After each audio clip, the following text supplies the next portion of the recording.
اور زمانہ کبھی اچھوں کے موافق رہا ہی نہیں۔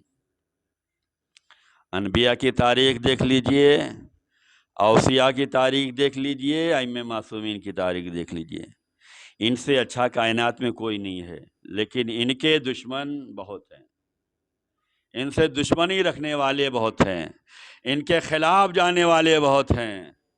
یہاں تک کہ 7ویں امام کا زمانہ جب آیا ہے تو ہارون رشید نے بہت مرتبہ کوشش کی کہ امام کا خاتمہ کر دیا جائے۔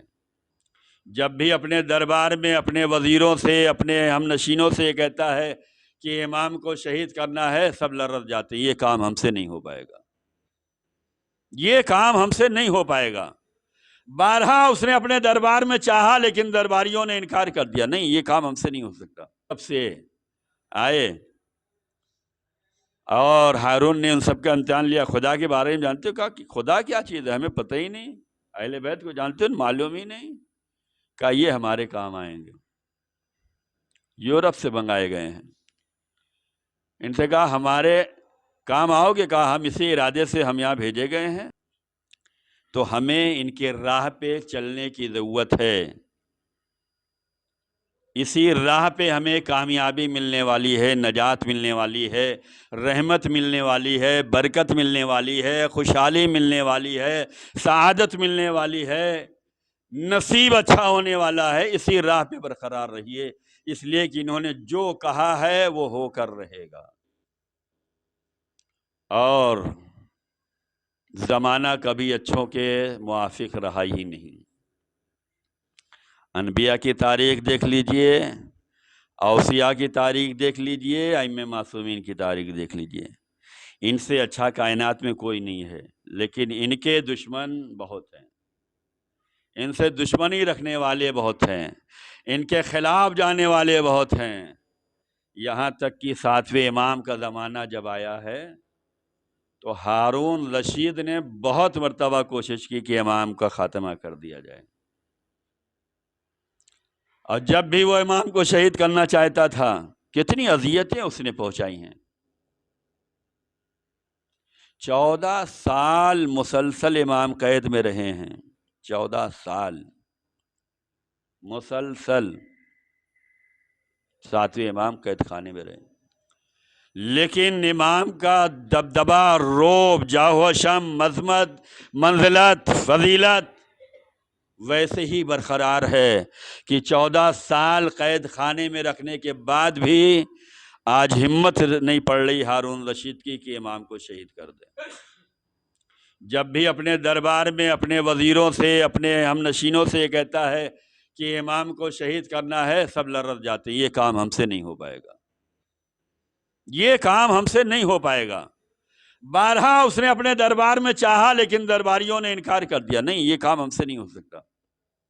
اس نے یورپ میں جو ہے اپنے خط بھیجے اپنے نمائندوں کو کہ وہاں سے کچھ لوگ ہمیں ایسے بھیجو جنہیں اسلام کے بارے میں کچھ جانکاری ہی نہ ہو، جو خدا رسول کو جانتے ہی نہ ہوں، جو اہل بیت کی شان و منزلت ہی نہ جانتے ہوں، ایسے لوگوں کو بھیجو تاکہ یہ لوگ ہمارے کام آئیں۔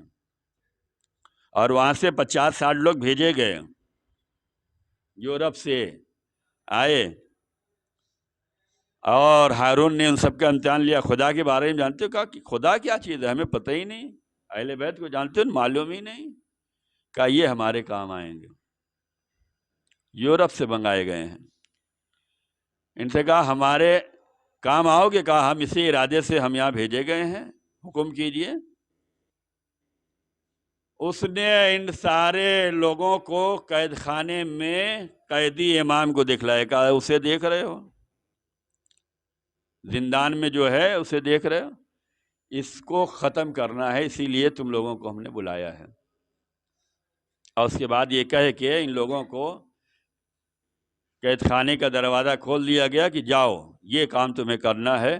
اور ہارون رشید جو ہے کھڑکی سے دیکھ رہا ہے منظر کہ یہ لوگ جا کے کرتے کیا ہیں۔ جب یہ لوگ اندر گئے تو امام کو دیکھا تو فوراً کانپنے لگے، لرز گئے، اپنے اسلحے انہوں نے پھینک دیے اور امام کی بارگاہ میں جھک گئے۔ اب یہ وہاں سے دیکھ رہا یہ کیا ماجرا ہے، جس کو جس کام کے لیے بھیجا تھا یہ کام تو ہوا ہی نہیں، یہ کام تو ہوا ہی نہیں۔ ان لوگوں کو بلایا، کہا تمہیں بلایا کس کام کے لیے تھا؟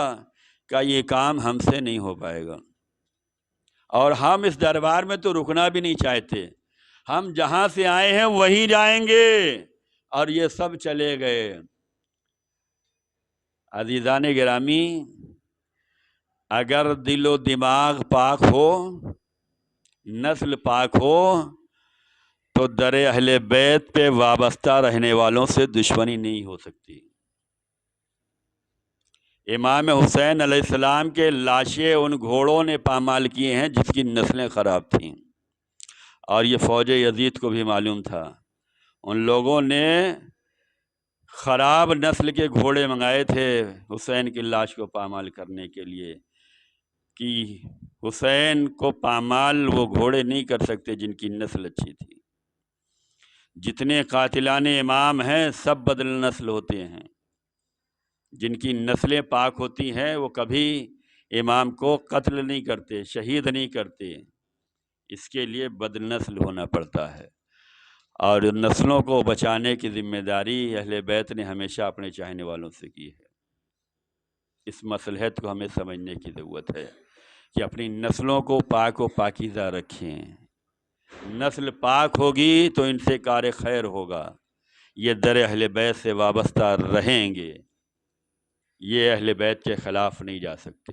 لیکن جس کی نسلیں خراب ہوتی ہیں وہ اہل بیت کو ستانے کے لیے ہمہ وقت تیار رہتا ہے۔ جن لوگوں نے بھی ستایا ہے، جیسے جیسے ستایا ہے، سب کی نسلیں خراب تھیں۔ بس عزاداران حسین، آج جس امام کا ماتم کرنے کے لیے بیٹھے ہیں وہ ایسا امام ہے کہ دیکھنے والوں نے دیکھا ہے۔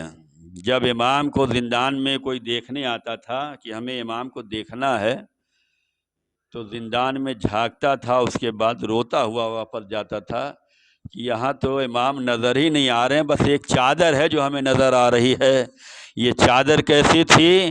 یہ چادر نہیں تھی، یہ امام تھے جو اتنے لاغر ہو چکے تھے کہ دیکھنے والا یہ سمجھتا تھا کہ کوئی چادر بچھی ہوئی ہے۔ 14 سال امام کو قید میں رکھا گیا ہے۔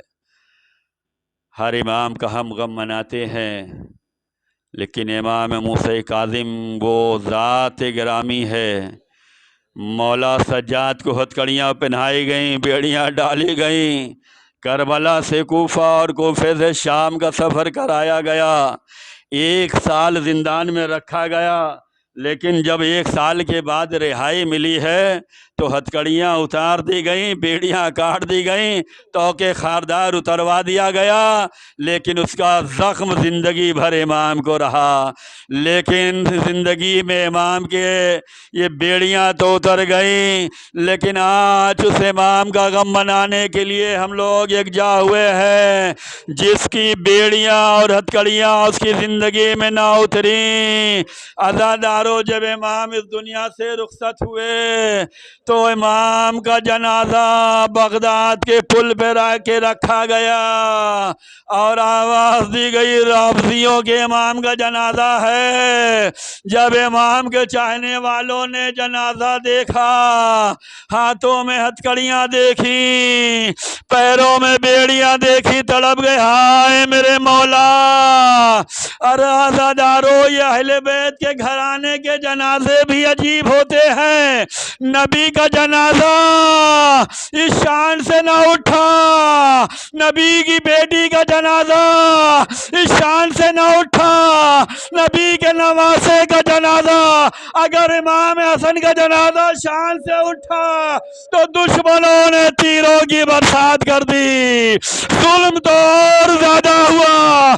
کربلا کے میدان میں حسین کا لاشا بیرو گورو کفن پڑا ہے، فوج اشکیا گھوڑوں کی نال بندی کر رہی ہے، عزادارو حسین کی لاش کو گھوڑوں سے پامال کیا جانے والا ہے، ظالموں نے اپنے نجس لاشیں تو دفنا دیے، حسین کا پاک و پاکیزہ لاشا کربلا کی زمین پہ پڑا رہا، اسی خاندان کا یہ جنازہ آج بغداد کے پل پہ رکھا ہوا ہے، جس کا دل چاہے آئے، چاہنے والے آئے، اپنے مولا کے جنازے کو اٹھایا، لا کے دفن کیا۔